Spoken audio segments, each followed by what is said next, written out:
$15. That was exactly how much dignity Violet Sterling had left on Christmas Eve. While the rest of the city was unwrapping designer gifts and sipping champagne, she was standing outside a greasy diner in the freezing snow, praying that $15 would be enough to feed her starving 6-year-old twins. She didn't know that inside that diner, a man was waiting, a man whose name made the police tremble and politicians look the other way. She went in for a grilled cheese sandwich, but she walked out with a target on her back and the king of the underworld holding her hand. This isn't just a love story, it's a survival story. And what happened next shocked the entire city. The wind on State Street didn't just blow, it bit. It had teeth gnawing through the thin, threadbare wool of Violet Sterling's coat, seeking the warmth she was desperately trying to conserve for the two small hands gripped tightly in her own. "Mommy, my toes hurt," Leo whispered, his voice trembling. He was trying to be brave, just like his father had taught him before the accident. But he was only 6. Bravery didn't stop frostbite. "I know, baby, I know," Violet said, squeezing his hand. "We're almost there. Just a few more steps. We're going to have a big Christmas dinner, okay? Just like we promised." "With turkey?" Mia asked, her large green eyes looking up at Violet with a hope that shattered Violet's heart into 1,000 jagged pieces. "Maybe not turkey, sweetie," Violet choked out, fighting back tears, "but something hot, something cheesy, the best Christmas dinner ever." She patted the pocket of her coat with her free hand. A crumbled $10 bill and 5 singles. $15. That was it. That was the sum total of her life's savings after the landlord had taken the rest for the back rent on their studio apartment. A damp, mouldy room that smelled like despair. Her late husband, Daniel, had been a good man, a construction worker who worked hard and loved harder. But when the scaffolding collapsed 2 years ago, the company lawyers had buried her in paperwork until the settlement money vanished into legal fees. Now, she was a widow at 26, scrubbing floors under the table to keep Leo and Mia from the foster system. They reached the neon sign of Bernie's Burger Joint. It flickered ominously, the letter B buzzing and dying every few seconds. It wasn't the Ritz, it wasn't even a TGI Fridays, but it was open and it was cheap. "Okay, team," Violet said, forcing a bright smile that didn't reach her tired eyes. "Shoulders back, chins up. Sterlings don't slink." They pushed through the heavy glass door. The heat hit them like a physical wall, smelling of stale grease, burnt coffee, and floor cleaner. The diner was mostly empty, save for a trucker asleep in the back booth and an elderly couple sharing a slice of pie in silence near the window. Violet guided the twins to a booth in the corner, away from the drafty door. As she helped them peel off their worn-out mittens, she saw the diner owner, a heavy-set man named Frank, with grease stains on his apron, glaring at them from behind the counter. Frank hated loiterers, and he hated people who didn't tip. Violet was usually both, not by choice, but by necessity. She picked up the laminated menu. The prices had gone up. Coffee was now $3. A burger was $12. Her heart hammered against her ribs. $15. If she bought 2 kids' meals with tax, she'd be over budget. If she bought drinks, she'd be over. "I want a milkshake," Leo said, pointing at the picture. "And fries," Mia added. Violet swallowed the lump in her throat. "Actually, guys, I heard the grilled cheese here is magical. Like, Santa eats it. And if we get the super platter, it's so big we can all share it. It's a contest, us against the sandwich." The twins looked skeptical, but they trusted her. They always trusted her. "Can we get water?" Leo asked. "Water is the best part," Violet lied smoothly. "It makes the cheese taste cheesier." She walked up to the counter. Frank didn't look up from wiping a glass that was already clean. "Table 4, Violet said softly. "1 super grilled cheese platter. Extra fries, please. And 3 waters." Frank looked up then.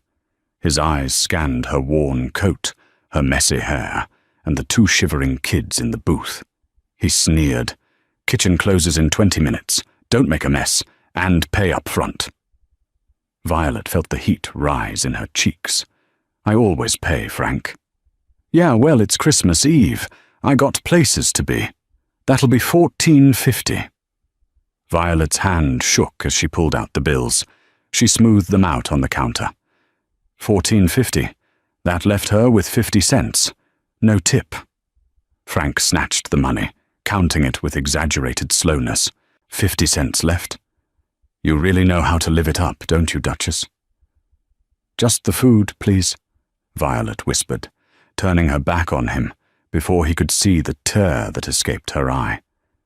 She walked back to the booth and slid in next to Mia. She wrapped her arms around both of them, pulling them into her side. "It's coming, guys. The feast is coming." But as they waited, the atmosphere in the diner shifted. The air grew heavy, static-charged. The trucker in the back woke up and hurriedly paid his bill, leaving without finishing his coffee. The elderly couple near the window gathered their things and scurried out the door, heads bowed. Violet looked up. Outside, 3 black SUVs had pulled up to the curb, blocking the entrance. They were sleek, polished, and terrifyingly out of place in this run-down neighborhood. The door to the diner opened, and the bell chimed, a cheerful sound that felt completely wrong for the man who walked in. He was tall, well over 6 feet, wearing a black cashmere coat that probably cost more than Violet would earn in a lifetime. His hair was dark, swept back, and his face was a landscape of sharp angles and hard lines. But it was his eyes that froze the room. They were cold, calculating, and the color of steel. 2 men flanked him, huge, bulky men with earpieces and scars. Frank, the rude owner, suddenly looked like he was about to faint. He rushed out from behind the counter, wiping his hands nervously on his dirty apron. Mr. Moretti," Frank stammered. I wasn't expecting you. The back room is open, I'll sit here," the man said. His voice was deep, a low rumble that vibrated through the floorboards. He pointed to the booth directly across from Violet. Violet froze. She knew that name. Moretti. Gabriel Moretti. The newspapers called him a businessman. The streets called him the Devil of Chicago. He owned the unions, the docks, and half the police force.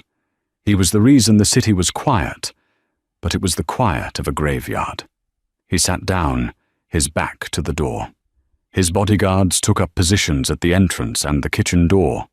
Gabriel unbuttoned his coat, revealing a tailored suit and the glint of a silver watch. He didn't look at Frank. He didn't look at the menu. He just sat there, staring at the table, looking like a man who carried the weight of 1,000 sins. Violet looked down at her twins. "Don't look at him," she prayed. "Just be invisible." But Mia, innocent and bored, was staring right at the scary man in the expensive coat. And then, to Violet's horror, Mia waved. Gabriel Moretti did not like Christmas. To him, it was a holiday for liars, people pretending to be charitable for one day before going back to cutting each other's throats on the 26th. He was currently sitting in this God-forsaken diner because his own house, a sprawling mansion in Lake Forest, felt like a mausoleum. He needed noise. He needed the smell of grease and reality. He was brooding over a deal that had gone south with the Russians when he saw the movement in his peripheral vision. A small hand, waving. Gabriel turned his head slowly. Across the aisle, in a booth where the vinyl was taped together with duct tape, sat a woman and 2 children. The woman was terrified. He could smell her fear. It was a scent he was intimately familiar with. She was staring at the table, her knuckles white as she gripped the children's hands. She was beautiful, in a shattered sort of way. Pale skin, dark circles under eyes that were a startling shade of violet, and hair that had escaped a messy bun. But the girl, the little one with the messy pigtails, was grinning at him. "Hi," Mia chirped. "Mia, hush," the woman whispered frantically. "Eat your water." Gabriel almost smirked. Eat your water. The desperation in that sentence hit him harder than he expected. Frank came rushing out of the kitchen with a plastic red tray. He slammed it down on Violet's table with unnecessary force. The waters sloshed over the rims. "1 super grilled cheese," Frank announced loudly, sneering. "And don't ask for refills. I'm cutting the soda fountain in 10 minutes. The super platter was a joke. It was 2 slices of white bread, barely toasted, with a single slice of processed yellow cheese melted in the middle. The extra fries were a handful of soggy, cold potato sticks. Violet stared at the food. It looked pathetic. It wasn't enough for 1 child, let alone 3 people. "Is that it?" Leo asked, his voice small. "Where's the rest?" That's the special appetizer portion," Violet improvised, her voice cracking. "We have to eat this slowly to savor the flavor, okay?" Frank snorted as he walked past their table toward Gabriel. "Sorry about the noise, Mr. Moretti. I can toss them out if they're bothering you. Just some stray cat and her kittens looking for a handout."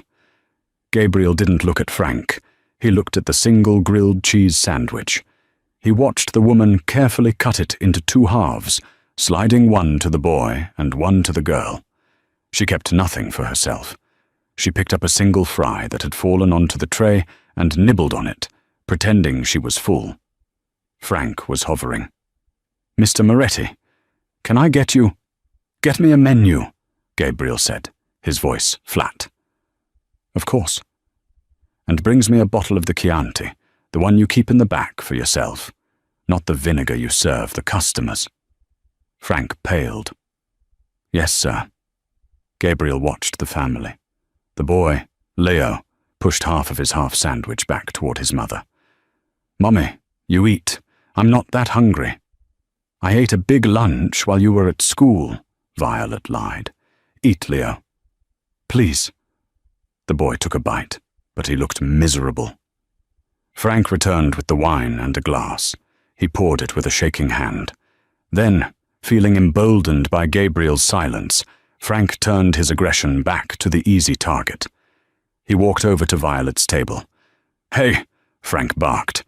"You kids are making a mess with those crumbs. I told you I ain't running a daycare. Hurry it up." Violet flinched. "We just got the food, Frank. We'll be done in 10 minutes. Make it 5. I got paying customers who need the space." "The place is empty," Violet snapped, her protective instinct overriding her fear. "There are 10 empty booths. Why are you doing this?" "Because I don't like loiterers," Frank spat.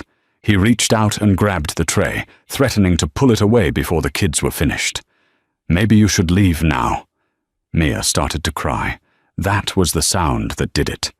There was a screech of chair legs against linoleum. "Let go of the tray, Frank." The voice wasn't loud, but it carried the weight of a judge passing a death sentence. Frank froze. He looked back at Gabriel. Gabriel hadn't stood up. He was leaning back, swirling the wine in his glass, staring at the red liquid. "Mr. Moretti," I said. Gabriel looked up, his steel eyes locking onto the owner's sweating face. "Let go of the tray, and apologize to the lady." Frank laughed nervously. "Oh, come on, boss. She's nobody. She came in here with $15 in quarters. She's just trash taking up—" Crash. Gabriel's wine glass shattered against the wall inches from Frank's head. The red wine dripped down the peeling wallpaper like blood. Gabriel stood up. He unfolded his frame slowly, looming over the short, stout owner. The bodyguards at the door tensed, hands moving to the inside of their jackets. "In my neighborhood," Gabriel said, walking slowly toward them, his shoes clicking on the dirty tile. "On Christmas Eve, we do not call mothers trash, and we certainly do not take food out of the mouths of children." He stopped at Violet's table. He looked down at her. Violet was trembling, pressing the children into her side, shielding them with her body. She looked up at him, terrified, but there was a fire in her eyes. A defiance. She was ready to fight him too, if she had to. Gabriel liked fire. He turned his gaze to Frank. "Bring them everything," Frank blinked. "What?" "Everything on the menu," Gabriel said calmly. "Burgers, steaks, milkshakes, the apple pie, all of it. Fresh. Now." "But who's going to pay for that?" Frank asked stupidly. Gabriel reached into his coat pocket. He pulled out a thick money clip, peeled off 5 $100 bills, and dropped them onto the sticky table. They landed next to Violet's pathetic pile of crumpled singles. "I am," Gabriel said, "and keep the change as a tip. But if you speak to her with that tone again, Frank, I'll buy this building, burn it down, and pave over it with you inside." Frank turned a shade of white, usually reserved for sheets. "Right away, Mr. Moretti, right away." He scrambled back to the kitchen, shouting at the cook. Silence returned to the diner. Violet stared at the money on the table. $500. It was more than she made in 2 weeks. She looked up at the man standing over her. He wasn't looking at her, though. He was looking at Leo. Gabriel frowned. He leaned down slightly, squinting at the boy. Leo, emboldened by the man defending them, stared back. "What is your name, son?" Gabriel asked. "Leo," the boy said. Gabriel's eyes narrowed. He looked from the boy to the girl, and then finally to Violet. His gaze lingered on a small, tarnished silver locket hanging around Violet's neck. He recognized the crest etched faintly into the metal. "Leo," Gabriel repeated softly. He looked at Violet. "And you?" "Violet," she whispered. "Violet Sterling." "Sterling," Gabriel tested the name. "Your husband, was he Daniel Sterling?" Violet's breath hitched. "Yes. He died 2 years ago." "How did you know?" Gabriel didn't answer immediately. A strange emotion flickered across his face. Something like regret, or perhaps recognition. He buttoned his jacket. "Eat your dinner, Violet," Gabriel said, his voice softer now, almost gentle. "You're safe here." He turned and walked back to his booth, signaling his bodyguards to stand down. But he didn't leave. He sat there, watching them, like a wolf guarding a flock of sheep he hadn't decided whether to eat or protect. As the kitchen door swung open and the smell of fresh burgers filled the air, Violet realized 2 things. First, her children wouldn't go hungry tonight. Second, she had just caught the attention of the most dangerous man in the city, and she had a terrible feeling that he knew more about her dead husband than she did. The table was groaning under the weight of the food. Frank, motivated by fear and the crisp $100 bills now resting in his pocket, had outdone himself. There were stacks of pancakes smothered in syrup, a mountain of golden fries, 4 cheeseburgers, a chocolate milkshake for Leo, a strawberry one for Mia, and a steaming slice of apple pie. For the first few minutes, there was only the sound of eating. Violet watched her children with a mixture of overwhelming relief and a sharp, stinging guilt. They ate like they hadn't seen food in days, which wasn't far from the truth. She picked up a burger, her hands trembling slightly. The first bite was warm, salty, and savory. It tasted like salvation. Gabriel Moretti did not eat. He sipped his wine, his dark eyes moving from the children to the window, scanning the street, before returning to Violet. He seemed to be solving a complex equation in his head. Mia, her face smeared with ketchup and strawberry ice cream, suddenly stopped chewing. She picked up a French fry, the longest one on the plate, and held it out across the aisle toward the terrifying man in the black suit. "For you," she chirped. "For helping." Violet froze. "Mia, don't bother the—" "Thank you, Mia," Gabriel said. His voice dropped an octave, losing its harsh edge. He leaned forward, took the fry from her small hand, and ate it solemnly. The tension in the room broke, just a fracture, but it was enough for Violet to breathe. "You knew him," Violet said, her voice low so the kids wouldn't overhear the seriousness of the tone. She touched the locket at her throat. "Daniel, you said you knew him." Gabriel swirled the last dregs of wine in his glass. "I didn't just know him, Mrs. Sterling. Your husband saved my life." Violet's fork clattered onto the table. "That's impossible. Daniel was a construction foreman. He wasn't involved in—" She gestured vaguely at Gabriel, at his suit, his guards, the aura of danger that clung to him like cologne. "In my world," Gabriel finished for her. "No, he wasn't. He was a civilian, a good man." Gabriel placed the glass down. 3 years ago, I was inspecting a development project on the west side.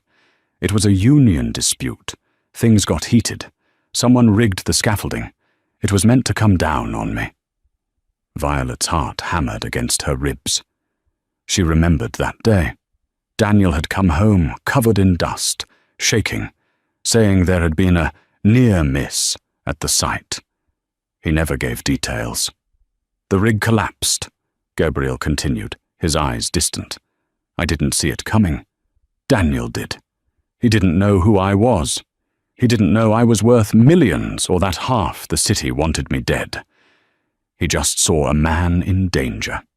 He tackled me, shoved me into the foundation pit, just as 2 tons of steel and concrete came down exactly where I had been standing." Violet covered her mouth. "He never told me." "He broke his arm," Gabriel said. "I tried to pay him. I offered him a blank check right there in the rubble." "Do you know what he said?" Violet shook her head, tears pricking her eyes. "He said, 'Just make sure the site is safe for the boys tomorrow.'" And he walked away. Gabriel looked at Violet, his expression intense. "I looked for him. I wanted to repay the debt. But I had complications, wars to fight. By the time I cleared the slate and looked for Daniel Sterling again, I found an obituary." The silence that followed was heavy. The twins were busy fighting over the last cherry on the milkshake, oblivious to the ghosts swirling around the table.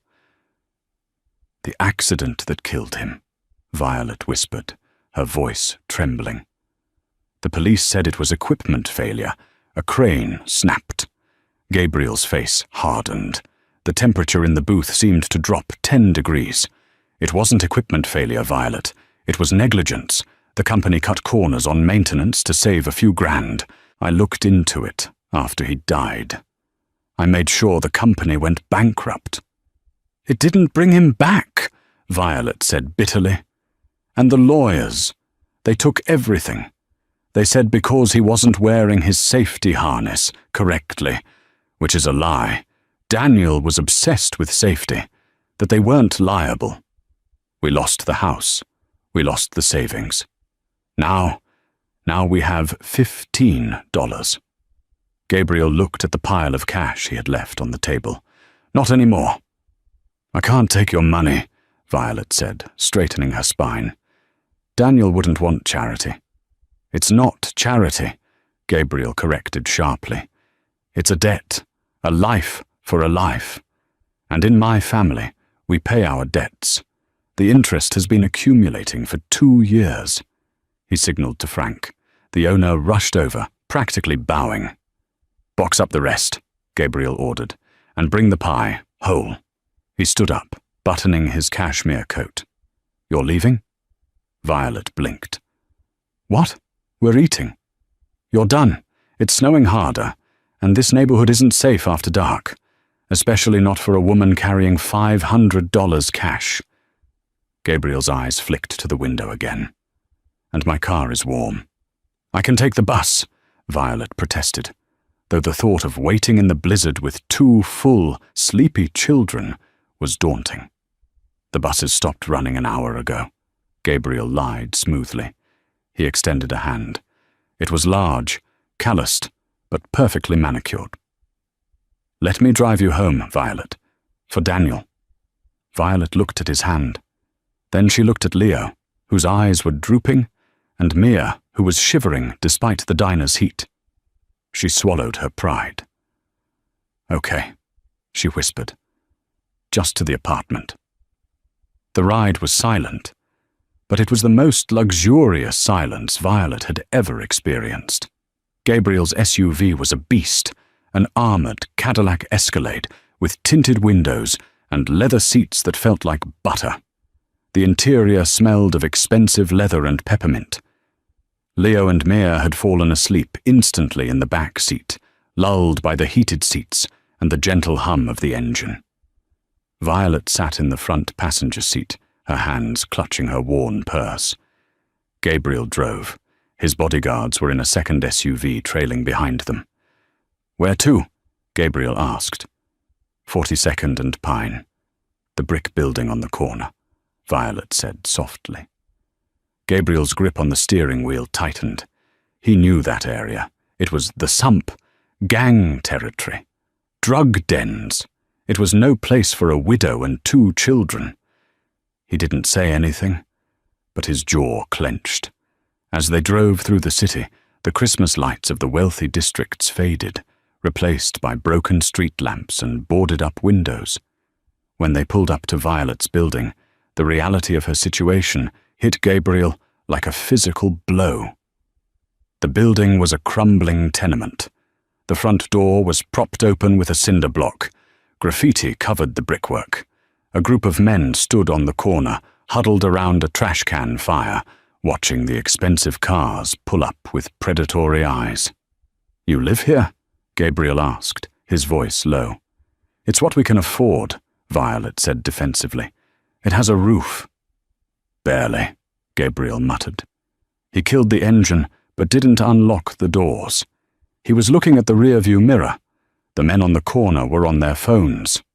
"Wait here," Gabriel commanded. He got out. His 2 bodyguards, massive men named Luca and Dante, stepped out of the trailing vehicle.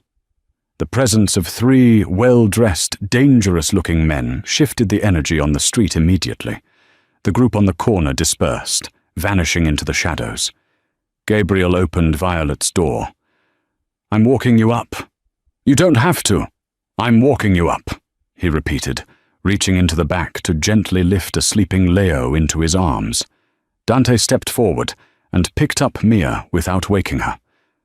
Violet led the way. The hallway smelled of boiled cabbage and stale urine. The elevator was out of order, so they walked up 4 flights of stairs. Violet fumbled with her keys at apartment 4B. When she pushed the door open, a blast of freezing air hit them. "It's freezing in here," Gabriel noted, stepping inside. He looked around. The apartment was a single room, a mattress on the floor for the kids, a pull-out couch for Violet, a small kitchenette. The window had a crack in it, taped over with cardboard, but the wind whistled through it anyway. There was no Christmas tree, just a small paper drawing of a tree taped to the wall, colored in with crayons. Gabriel Moretti had seen violence. He had seen torture. He had seen death. But seeing this, the absolute poverty of the man who had saved his life, made him feel a rage so white-hot it almost blinded him. He laid Leo down on the mattress and covered him with the thin blanket. Dante did the same with Mia. "The heater is broken," Violet explained, rushing to turn on the stove burners to generate some warmth. "The landlord said he'd fix it next week." Next week is January, Gabriel said coldly. He walked over to the window and touched the taped cardboard. This is unacceptable. We manage, Violet said, though she was hugging herself to stop from shivering. We're together. That's what matters. Gabriel turned to face her. Violet, you can't. He stopped. His eyes narrowed. He was looking past her, at the small table by the door. There was a stack of mail. But on top of the mail was a distinctive envelope. It was thick, creamy paper with a wax seal. It wasn't a bill. It was a summons. Where did you get that? Gabriel asked, his voice sharp. He pointed to the envelope. Violet looked confused. I don't know. It was slid under the door when we got home yesterday. I haven't opened it. I thought it was another eviction notice. Gabriel walked over and picked it up. The seal was a serpent eating its own tail, the mark of the O'Connell crime family, the Irish mob, rivals to the Morettis, but usually they stayed on the north side. He tore it open. He didn't ask for permission. He read the single card inside. His face went pale, then red with fury. The sins of the husband are visited upon the wife. We know what he hid, Mrs. Sterling. You have until Christmas Day to return the drive, or the twins pay the price. What? Violet asked, stepping closer. What is it? Gabriel crushed the card in his fist. Violet, what did Daniel bring home before he died? A hard drive? A USB stick? A laptop? I don't know, Violet stammered, frightened by the change in his demeanor. He had a box. He told me never to open it unless I was in trouble. It's in the closet. I never opened it because I didn't want to believe he was really gone. Get it, Gabriel ordered. Now. Why? Gabriel, you're scaring me. Someone thinks Daniel stole something, Gabriel said rapidly, checking his watch. The O'Connells. If they left this note yesterday, they've been watching you. They know you're here. Crack. The sound was sharp, like a whip. The window, the one with the cardboard, shattered inward. Gabriel moved faster than humanly possible. He tackled Violet, bringing her to the floor just as a second bullet thudded into the wall where her head had been a second ago. Luca! Dante! Get the kids! Gabriel roared. The apartment erupted into chaos. Dante grabbed both sleeping children, shielding them with his massive body as he dragged them toward the hallway. Luca kicked the apartment door wide open, his gun drawn. Stay down! Gabriel hissed at Violet, covering her body with his own. He pulled a sleek black handgun from a holster beneath his jacket. My kids! Violet screamed. They have them! We're moving! Now! Gabriel hauled her to her feet, keeping her bent low. They sprinted into the hallway. The sound of tires screeching outside filled the air. They waited for us to drop you off, Gabriel realized, his mind racing. They waited until my guard was down. They reached the stairs. Dante was already halfway down with the twins. Where are we going? Violet cried, her mind unable to process that she had gone from eating apple pie to dodging bullets in under an hour. Gabriel grabbed her arm, pulling her down the stairs. He looked at her, and the steel in his eyes was gone, replaced by a fierce, terrifying promise. We're going to my house, he said, because you just became the most important target in this city, and nobody touches what belongs to me. Violet didn't have time to argue. She didn't have time to ask what he meant by belongs to me. She just ran, the cold air burning her lungs, as the shadow of her husband's secret life finally caught up to them. The drive to Lake Forest took 40 minutes of white-knuckled tension. The snow had turned into a blizzard, effectively sealing off the city behind them. When the heavy iron gates of the Moretti estate swung open, Violet felt like she was entering another world. The house wasn't a house. It was a fortress disguised as a French chateau, Floodlights illuminated the snow-covered grounds, revealing high stone walls and patrolling guards with Rottweilers. "We're here," Gabriel said, his voice tight. The car stopped under the porte-cochere. Dante opened the back door, and Violet hurried to help him with the twins. They were groggy, confused, but thankfully unharmed. Inside, the mansion was breathtakingly cold. Not in temperature. The air was warm, but in spirit. The floors were marble, the ceilings vaulted, and the furniture looked like it belonged in a museum, not a home.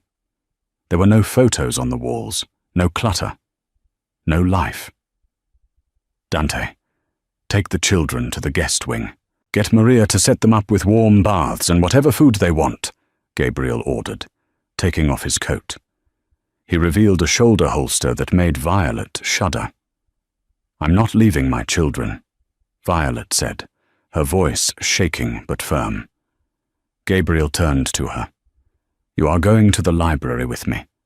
We need to open that box. Your children are safer with Dante than they would be with the President of the United States. Go." Violet hesitated, looking at Leo and Mia. Leo gave a sleepy thumbs up. "It's a castle, Mum," he mumbled. She nodded, kissed their foreheads, and watched them disappear up the grand staircase. Then she turned to the Wolf of Chicago. "Okay, let's finish this." They went into the library, a room smelling of old paper and brandy. Gabriel poured himself a drink, but didn't offer her one. He pointed to the mahogany desk. Violet placed the shoebox she had retrieved from her closet on the polished surface. "I never opened it," she whispered. "Daniel said, he said it was insurance. I thought he meant a life insurance policy." "Open it," Gabriel said. Violet's hands trembled as she lifted the lid. Inside, there were no policy papers. There was a stack of photos, a USB drive, and a handwritten letter addressed to My Vi. She picked up the letter. Tears blurred her vision as she recognized Daniel's messy scrawl. "Vi, if you're reading this, I messed up.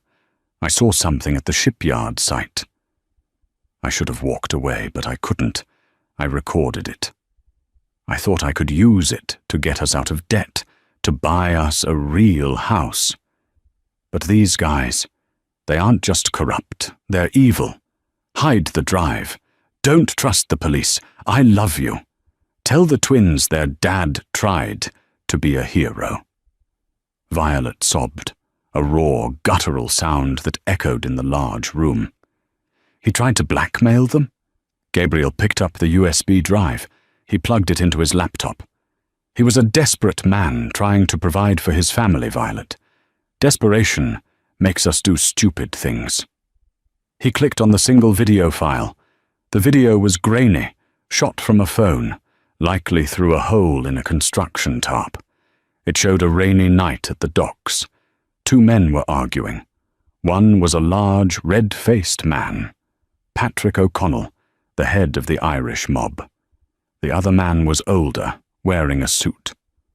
"That's Senator Thorne," Gabriel murmured, his eyes narrowing, the head of the Urban Development Committee. In the video, O'Connell handed Thorne a briefcase. Thorne opened it, revealing stacks of cash. Then, O'Connell pulled out a gun and shot a third man who was kneeling on the ground, a man wearing a Union jacket. "Jimmy Hoffa style," Gabriel whispered. "They killed the Union rep to push the contract through." The video ended. Gabriel leaned back, running a hand through his dark hair. This is a nuclear bomb. Daniel was sitting on evidence that could put the O'Connell family on death row and impeach a sitting senator. "And they killed him for it," Violet said, her voice hardening. The tears stopped. A cold anger replaced them.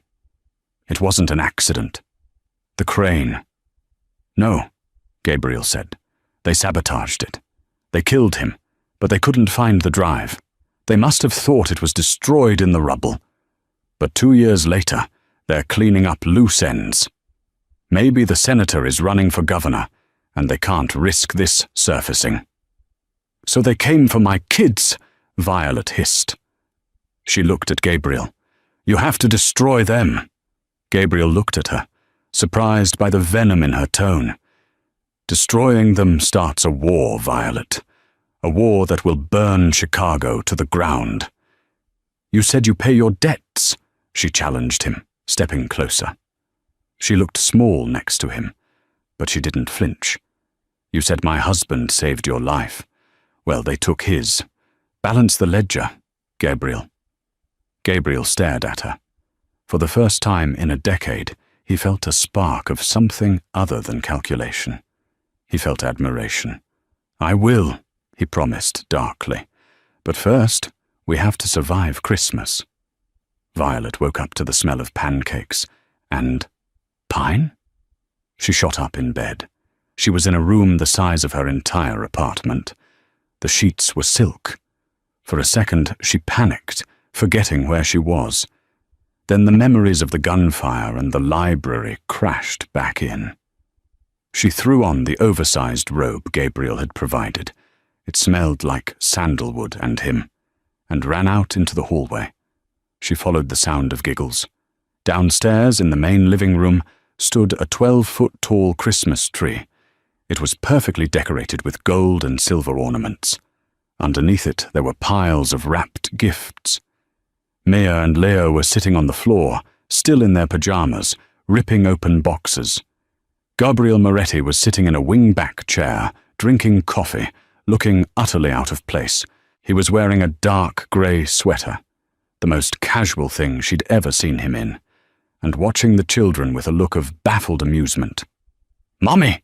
Leo yelled, holding up a remote-controlled car. "Look, Santa found us. He knew we were at the castle." Violet walked slowly into the room. She looked at Gabriel. "You did this?" she asked softly. "I made a call," Gabriel said dismissively, not meeting her eyes. "My assistant, Luca, enjoys shopping. He cleared out a toy store at 3 a.m. This is too much." "They have nothing, Violet," Gabriel said, his voice low so the kids wouldn't hear. "Let them have one morning where they aren't worried about being hungry or cold." Violet watched Mia hug a giant teddy bear. She felt a lump in her throat. "Thank you." "Don't thank me yet," Gabriel said, standing up. "We have a problem." He motioned for her to follow him into the kitchen. The kitchen was staffed by a matronly woman named Maria, who was currently feeding the twins bacon. Gabriel led Violet to the far end of the room, near the espresso machine. He looked tired. He hadn't slept. "I spoke to my contacts this morning," Gabriel said. "The O'Connells know you're here. They know I have you." "Are they coming here?" Violet asked, gripping the marble counter. "They aren't stupid. They can't storm this house. It's a fortress. But they are squeezing my business. They're threatening to expose my operations if I don't hand over the drive and you." "So give them the drive," Violet said. "Keep the copy. Leak it later." "It's not about the drive anymore," Gabriel said grimly. "It's about respect. If I hand you over, I look weak. If I look weak, my own captains will turn on me. I can't let you go, Violet. Not alive." Violet felt the blood drain from her face. "So what are we? Prisoners?" "No," Gabriel said. He took a step closer to her. The air between them crackled.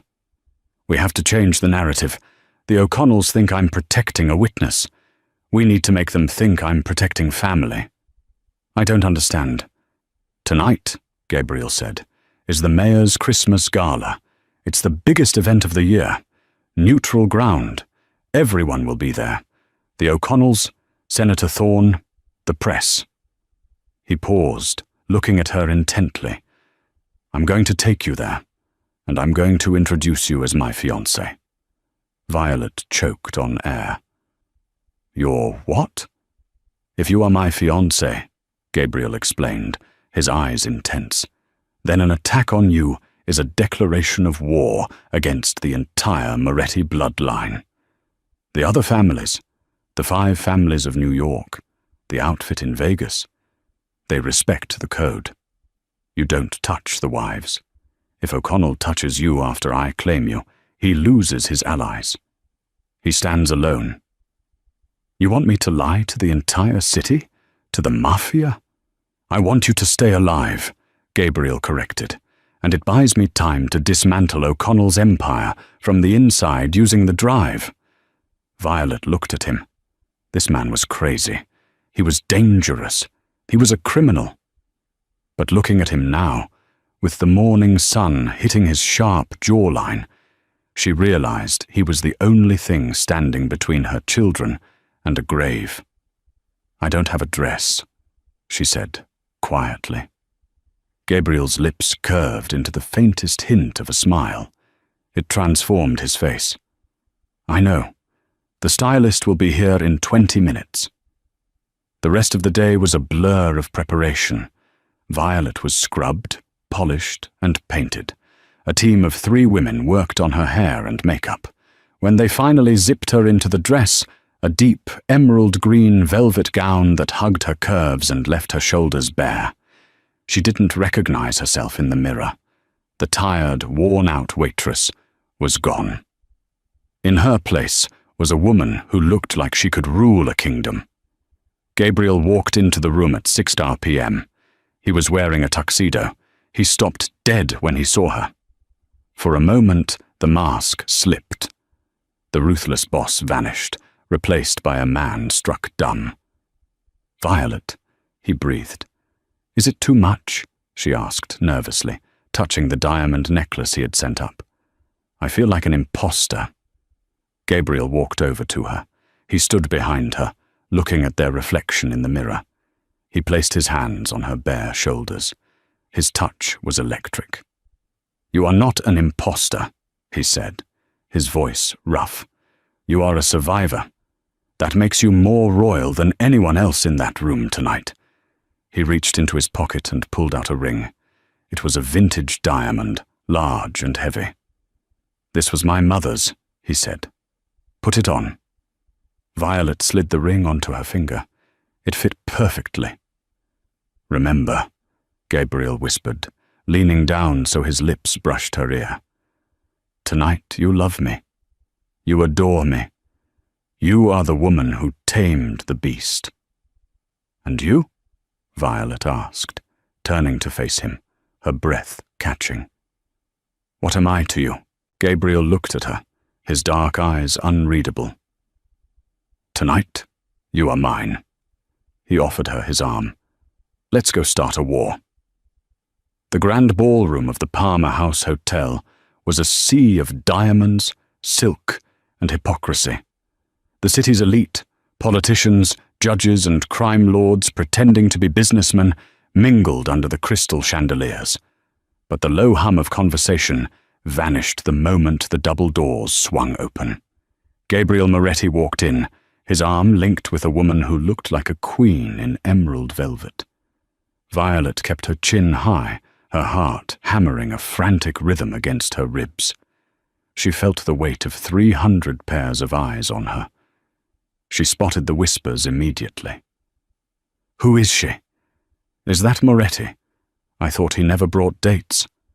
Breathe, Gabriel whispered, his hand covering hers on his arm. His touch was grounding, warm and possessive. You're doing perfect. Just look at me. They moved through the crowd, like sharks parting a school of fish. Gabriel greeted judges with a nod and ignored his rivals completely. But Violet saw them. Standing near the buffet was Patrick O'Connell, a bull of a man with a red face and a glass of whiskey that looked tiny in his fist. Beside him was Senator Thorne, looking pale and nervous. O'Connell's eyes locked onto Violet. Recognition flared, followed by a dark, murderous rage. He took a step forward, but Thorne grabbed his elbow, whispering furiously. "Showtime," Gabriel murmured. He led Violet directly toward the lions.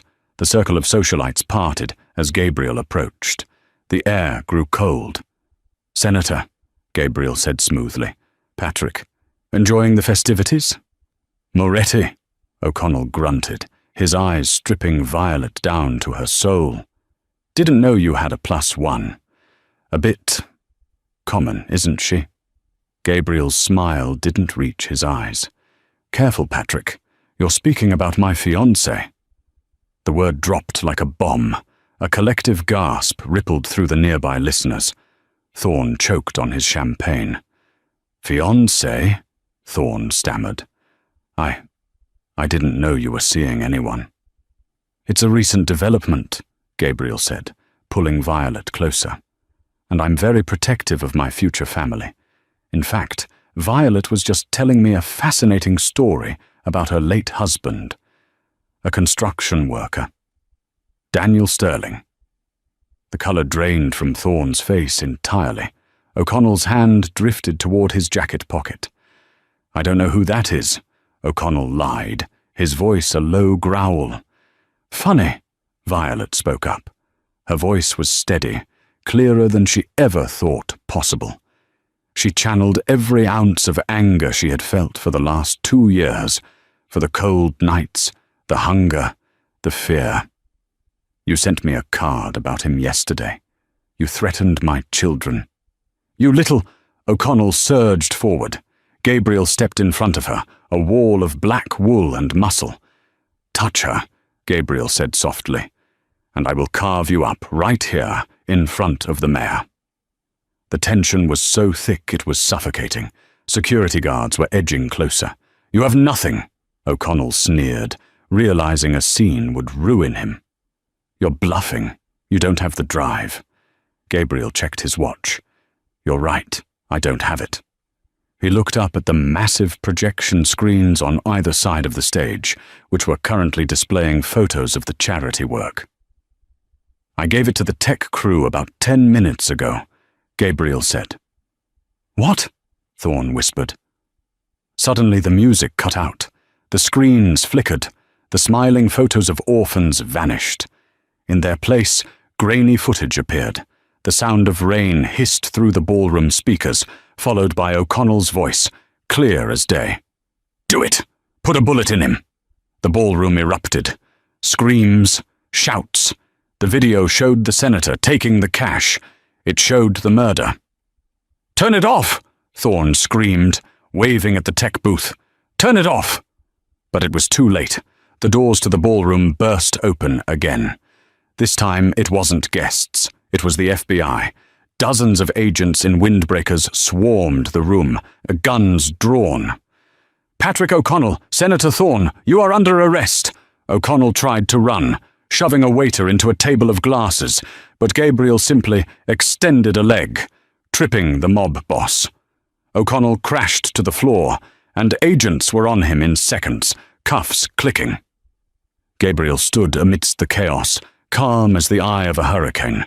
He turned to Violet, who was watching the arrest of the men who had killed her husband. "Is it over?" she asked, tears streaming down her face. Gabriel wiped a tear from her cheek with his thumb. "The debt is paid, Violet. Daniel can rest now." "And us?" she asked, looking up at him. "The play is over.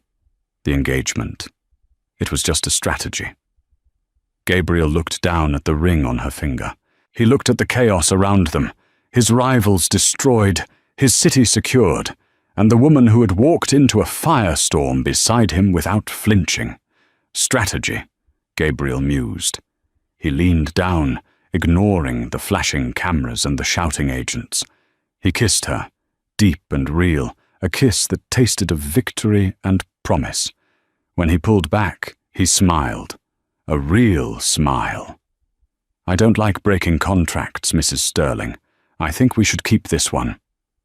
Violet laughed, a sound that felt like freedom. "I think I'd like that." In the weeks that followed, the trial of Senator Thorne and the O'Connell crime family became the biggest scandal in Chicago history. But the tabloids were more interested in the Cinderella widow who had captured the heart of the city's most elusive bachelor. Violet and the twins moved into the Lake Forest estate permanently. Leo and Maya got their own rooms, a golden retriever named Lucky, and a stepfather who would burn the world down before letting anyone harm a hair on their heads. Gabriel Moretti retired from the darker side of his business, focusing on legitimate construction, building safe, affordable housing for families like the Sterlings. They say you can't buy happiness, and maybe that's true. But on a cold Christmas Eve, for the price of a $15 grilled cheese sandwich, Gabriel Moretti bought a second chance at a soul. And Violet Sterling? She got the one thing she thought she'd lost forever. A future. If this story touched your heart, please like the video and subscribe to the channel. We post new, emotional stories every single day, and you don't want to miss the next one. What do you think? Did Gabriel do the right thing by leaking the evidence? Let me know in the comments below. Thanks for watching, and see you in the next story.